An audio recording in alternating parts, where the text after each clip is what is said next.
guys, welcome to the Kid Hustle Podcast. I'm Kamea. And I'm Kaylani. And we're your hosts. Today, we're going to be interviewing Benjamin J. Wong, the CEO of Young Trep and Kid CEO. His website is benjaminwong.co if you want to check him out. Benjamin Wong is a really amazing young entrepreneur, and we're really excited to interview him today. Hope you enjoy the episode. 2, 1, action. What's up, guys? It's the Cryptocoin Kid, and welcome to this episode of the Kid Hustle Co. podcast. We're your hosts. I'm the Cryptocoin Kid. And I'm Kaylani DIY. And today we have Benjamin Wong. So, Benjamin, how are you doing today? Doing amazing. Super excited to talk to you today. Same. So, for our listeners, some of them might not know who you actually are. So, who is Benjamin J. Wong? Yeah, so for starters, I'm a 15-year-old out here in Los Angeles, California. I'm also the host of the Young Trep podcast, Kid CEO podcast, and a few other projects that I'm working on. But I'm a lifelong entrepreneur. I love the sport of running businesses and making impact. That's awesome. So Ben, what is a normal day in your life like? So I'm homeschooled, just like you guys, I believe. And so I really just have so much flexibility in determining my day. Right now, I'm kind of still transitioning, especially because the cold weather makes it kind of hard. You know, in the summer, I would wake up super early, like 5:30, head out to the gym, get home, have a good breakfast, take my dog on a walk, work up until, like 3 to 4. Now it's a little different because it's kind of hard to go to the gym at, 5:30 when it's freezing cold. So now, today I woke up at 7, ate breakfast, and this is my first piece of the day. Okay. Nice. So how do you have all this time to do all this stuff? So I think a lot of it comes down to just prioritizing and making sure the things that I don't really care about, like things that are low priority, that I can find ways to kind of get those done quickly. And so, just being able to fit everything in and just kind of making sure I know where my priorities are, and then just putting everything towards those priorities and try to cut out those low priority, low impact work. Yeah, so for a lot of people, they're probably amazed that like a 15-year-old is doing a lot of entrepreneur stuff. So first of all, what were you like when you were younger? Were you always like this entrepreneur kid? What were you like? Yeah, I mean, I got started when I was 9 or 10. It was 2015, so 6 years ago. So around 9 years old. And it was the year of Star Wars. The 2015 was when the first Star Wars came out. And I really wanted these Star Wars, the Funko Pops, bobbleheads. And so instead of going to my parents to ask for the money, we had a bunch of avocado trees outside. So me and my 2 friends, we went out one day and we literally got ladders from the garage. We got these huge bins and started climbing trees, picking avocados. We had maybe 50 to 100 avocados on these boxes, and we drove them down to the corner of the street. And we literally flagged people down, like we were waving down people. We had signs. We paid my little sister and her friend like $5 to make a sign and go hold it. It said avocados. Cool. And we made $30 after an hour, just pretty good for a 9-year-old. Wow. And so that's kind of how I got started, and that kind of just transformed into different forms. There was a time when I actually took foil, foil that you cook with, and I would fold them up and stuff, like make foil bowls and swans, and I would actually sell those. I remember always my aunt would come over. I'd always get her to buy something, even if it was like a $10 piece of foil wrapped up to look like a swan of some sort. I'd always get her to buy stuff. Cool. And those things just kind of kept taking its form into what I'm doing now. Mm-hmm. Wow, that's awesome. You go, Kale. Okay. So Ben, why did you start the Young Trep podcast? Yeah, so the podcast was kind of was my third podcast. I first got started in podcasting around 2018, and it came out of the avocados and side hustles there. I got started into stock trading. I bought my first stock at age 11, and so I didn't invest a lot of money. I didn't make a huge amount of money. I was happy though and excited of what I did in the stock market. And so that excitement kind of flew over into trying to get all my friends and even teachers to invest in stocks. Like I remember running to my sixth grade teacher, talking to her about why I bought the stock, like what it was in. It was a mutual fund, I think. What's in it, why I think it's so special, and soon, as I got older, people around me started getting interested in stocks. I remember I had a class in like eighth grade where there's this kid who, asked me every day about how we can get started in investing. And so I started the Kids CEO podcast as kind of a way to take podcasting, which was still in its infancy back then, the podcasting, Yeah. um, Mm-hmm. but taking a podcast all about kids finance. And I ran with that for like 40, 50 episodes. And I talked about everything from Bitcoin to GMOs to finally interviewing kids that I looked up to and interviewing them about what makes them tick and, putting episodes together with that. And that kind of turned into the Kids CEO Summit, which I had February 2021, where I had over 50 kids all basically come together in this 2-day conference, virtual conference. And we had speakers, workshops, everything like that. And from that, one of my sponsors called Kidpreneurs Academy, they reached out and said that they were actually working on a podcast. And they invited me to be the host of the podcast. And so that kind of turned into Young Trep, which is what I do now. Oh, Wow, that's so wow, that's awesome. awesome. So, first of all, you seem like a very smart kid, if I'm being honest. Like you know about like mutual stocks, like bonds, all that stuff. So were you always good at school, or did it kind of catch on later on? I mean, I think I was always okay in school. I could say you could say I was good in school. I started in a Montessori school. I'm not sure if you guys have heard of Montessori, how they work. Montessori school is really different in that it's not you sit at a desk all day and learn.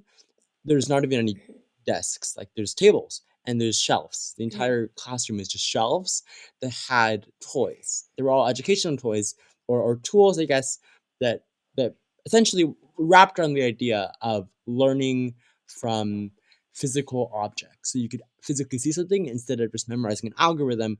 You could actually see how it worked. Like for fractions, they had these circles with metal little shapes in them, so you could actually see that 1/2 is actually equivalent to 4/8, right? And so that was my childhood up until around fourth grade when I went to a public school. And I always done good, straight A student. And that, I always picked up things relatively quickly. Um, Concepts didn't take me very long to pick up. I could learn something and then not have to practice it so much, which probably Yeah. did help with learning about mutual funds, finance, investing, and all that kind of stuff. Nice. So, So, what do you like doing besides your podcasts? Now that I'm homeschooled, I find that a lot of my day comes from digital stuff. Like when I'm working, hmm it's digital. When I'm having my lunch break, I'll turn on something on the TV, which is digital. When I'm in between stuff, I'm on Twitter to check what's up. And so I'm not my big thing now is trying to do things that are outside of digital technology. So I try to take my dog on walks, gym. I try to do an hour every other day about at the gym. I'm building puzzles now. It was like last Friday when I was really just done with technology. I had so much technology during the day. I was just done with it. So I just got a puzzle, 1,000-piece puzzle, and started working on it. So Yeah. things like that, like puzzles, walks, gym, books. It's basically what I do outside of the Young Trep podcast, and it's not business related, just stuff like that. Nice. totally, I totally agree that you have to work out and do all that stuff because you really need to have other things besides the digital things because you may be Yeah. very good at digital things, but if you're not good at actually like working out, reading books, you need to be a well balanced person. So I Yeah. totally agree with that. So speaking about your podcast, who is your dream guest that you would want on your podcast? Right now, my dream guest probably Gary V. Gary V. Mm-hmm. Probably. Yeah. he would be my dream guest right now. Yeah, Gary Vee is awesome. He's like, we always watch Gary Vee. He provides amazing advice. So, another question for you is, you're doing a lot of things currently. You got like 5 different businesses. So, where do you see this going in like 5 to 10 years? Honestly, 5 to 10 years is a difficult time span for me, because a lot of what I do now is targeted towards other teens, and so I'm 15 now. Um, in 5 to 10 years, I'll be a young adult, right? So, it's kind of hard for me to tell right now in that time span, 5 to 10 years, just because I think there's going to be a huge change with NFTs, which I'm sure we'll talk about later, and everything like that. That I'm still trying to figure out how I can fit in there. But I will tell you within the next 3 years, at least until 2024, that I'm going to be doing a lot more work in this community of kid entrepreneurs, kids like you guys, and you're really trying to change the community in a really positive way. So I guess that's what I'll tell you. In the next 3 years at least, I'm going to be spending 90% of my time just trying to provide to this community and really expand it and make it explode in a good way, of course. Yeah. I totally agree. So, So, what would you say to kids that maybe want to start a podcast or YouTube channel? I would say don't do it unless it really makes you happy. Try it, of course. I would encourage everyone to try it. It costs $0 yeah. to create a podcast. You literally just go on your phone and voice memos. It's free, and then Yeah. there's a ton of free apps out there that you can release a podcast. There's if you want to start a business. I was at a business fair over this past weekend with kids, and you can just do something like that. I would say to any kid who's interested in business or impact, whatever, just to try out a bunch of things to find the one thing that you just can't live without. For me, it was business. Even before I knew the impact of money, I was out there selling things. And finding something that even if there's no financial benefit, even if there's no benefits like fame or money, whatever, that you love doing, because without that, the motivation and that courage and that love of it, when Mm-hmm. the roadblocks come at you, you're not going to be able to go through it. So, to any Totally. kid who's interested in business or impact or finance, investing, whatever, try out a bunch of stuff until you find that one thing that you just can't live without. I totally agree with that. Like when I started my crypto channel like 4 years ago, I did multiple other things on my channel before I actually Yeah. rebranded to the Crypto Coin Kid. Like I would do acting skits, I would do video game reviews, I would do like food reviews, and crypto was just the thing that stuck with me. And I got Yep. through all those roadblocks, and it's really the thing that has really inspired me. So as you know, I'm into crypto. My whole channel's Yep. focused on crypto, and I know you're really into NFTs recently. So what's your opinion on NFTs? So I got, really interested in I guess the entire alternate investment space Yeah. back in August. It was always something that I loved doing. Even I collected those Funko Pop collectible boxes, years ago. Whenever I went somewhere with, on a birthday or whatever, I'd always ask for limited edition collectibles as gifts. So I did stamp collecting. I always liked that aspect of it, but I didn't really see the investment value until more recently with Gary Vee and all that kind of stuff. So in August, I got started into sports cards, just kind of collecting, figuring out what I liked, what I thought were good investments too, and just researching them, getting the sports cards. So I got started in sports cards in August, and that soon transformed into NFTs. I think I just was bored one day and I turned on Gary Vee NFT for Yeah. beginners, and so that's what really got me interested in NFTs was that aspect of sports cards and my collectibles and stamps and Funko Pops, and then being able to make it digital, and then also Yeah. seeing Yeah. how Twitter is evolving to make it where you can verify NFTs and things like that. And so that's kind of a natural transition from sports cards and alternative investments into the world of NFTs, which is very similar, just a lot more broad, and how I saw it was Yeah. a lot more exciting too, especially with all the utility that's in NFTs. Exactly. So, Ben, what's the most challenging aspect of being a young entrepreneur?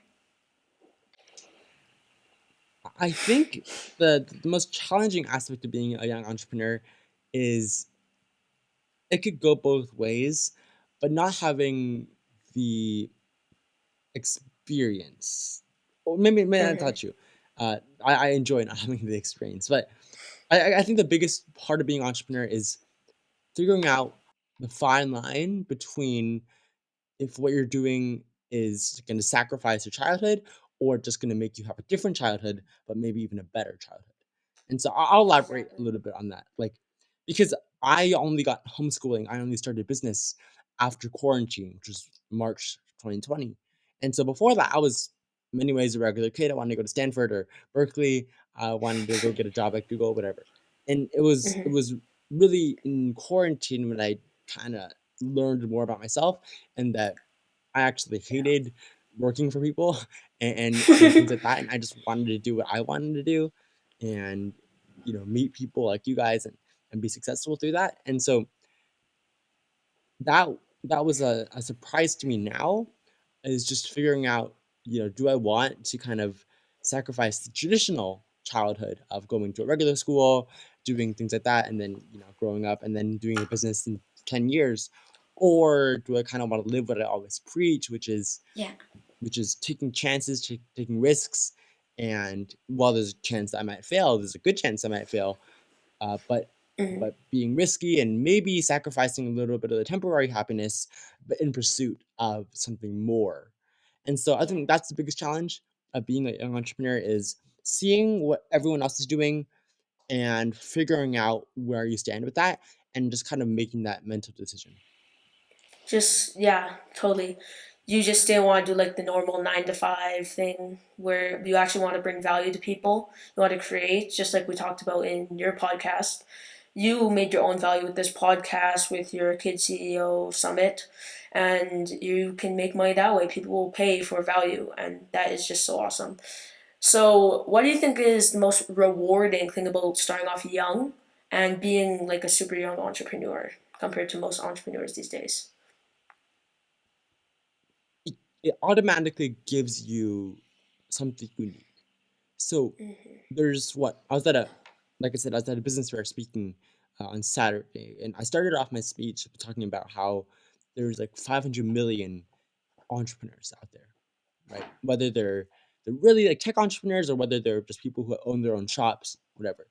And out of this 500 million entrepreneurs, though, there's a very very small amount of people who are under 18, right? Exactly. There's probably not even a number you can see like 0.00001 Hmm. whatever. I think the most rewarding part of being an entrepreneur is that you already have what being a kid entrepreneur is that you already have one step up from the 500 million. And so Yeah. that's obviously going to give you a boost. You have all these new opportunities to go to kid business fairs. You have all these opportunities to Hmm. be on podcasts that are run by kids, right? That's Hmm. probably the most rewarding part of being a kid entrepreneur is that you already start at a higher level, um, which obviously makes it easier for you to stand out Yeah. and things like that. But then I guess the other part of it as well is just kind of proving everyone wrong, in that there's a perception that kids don't and aren't supposed to be Yeah. doing these Exactly. alternate, childhoods, and just kind of the fun of being able to say no, I actually didn't go to a regular high school. I went off and started my own business, and we make $100 million a year, whatever. So I guess that's the other rewarding part is that you're kind of proving society wrong, um, Mhm. and that's always fun. So, you have a pretty big audience. You have a lot of people that watch you that enjoy your content. But first of all, do you have any siblings, and what is your relationship with them or your parents? So I live in a family of six. My mom Sylvia, my dad Felix, and my two sisters. Vanessa is older than me by like 2 years. She's a senior, and then my younger sister Vianney is in seventh grade. Um, Mm. and I would say my relationship with my family. Oh, my dog Max is in the background. Um, I would say my relationship with my family is pretty good, especially quarantine. I think strengthened our relationship too. We've always been a very tight knit family. We didn't. We always ate dinner every night. Most nights we'd eat dinner together. Breakfast we try to eat breakfast together. we do things on the weekends and nights. So I grew up in a very tight knit family, Mhm. and where I know it's a lot more rare now. Like all my friends, like you actually eat dinner with your family, and it's a lot more rare now. But I'm just Mhm. super fortunate to have such a tight and close knit family. Totally. So, what's one piece of advice you want to give to the kids, just in closing? What's one piece of advice that you want kids listening? What would you want to give them? Do it to be happy, right? I do my business because, and I left school and I do my business because it makes me happy. But leaving everything and being home by yourself 8 hours a day isn't going to make many people happy, right? I'm sure there's Yeah. maybe 100 other kids in this area that would actually leave school and be home alone 8 hours a day and still be happy running a Yeah. business, working hard. So for me, that's what makes me happy, right? You guys, Hmm. your podcast, all the things you do, Camille, with crypto, that makes you guys happy, Yeah. right? Yeah. And this makes me happy. But there's other people who don't necessarily like crypto and don't Yeah. necessarily like talking in public through a podcast. Exactly. So whatever it is you do, though, it's all about being happy and all about Mhm. contributing to your happiness. Whether you Yeah. do decide that I started a business at 5 years old, selling lemonade, and I love being an entrepreneur. I don't like working for someone else. I don't like school. And you do want to, give up everything to go be home alone 8 hours a day, like me and you, like you guys. And that that's a good thing. At the same time, also making sure that people who don't, like that kind of lifestyle, who are happy working 9 to 5, who are happy Mhm. being number 2 or number 3 or number Yeah. 40 in a company, and who enjoy going out to the bar every weekend, if that's what makes you happy, that's what makes you happy. So Yeah. do whatever makes you happy, and it's just all about that. Well, we're so excited to meet you in maybe your 2022 like Kids CEO Summit, or we're just so excited to chill with you when COVID maybe chills out. But Thank you, Ben. thank you, Ben, for being an amazing guest. This was so fun. Thanks for watching, guys. Thank you for watching this episode with Benjamin Wong. Go check him out at benjaminwong.co. And that was another episode of Kid Hustle Co. podcast. Thank you guys for watching. We'll see you guys later. Bye. Peace. Thank you. It'll be up tomorrow, so thank you for being amazing guests. Bye. Bye. Perfect. And by the way, with the Kids CEO podcast, I like to kind of take everything I'm in and kind of repurpose it in a week. So do you mind in like a week or two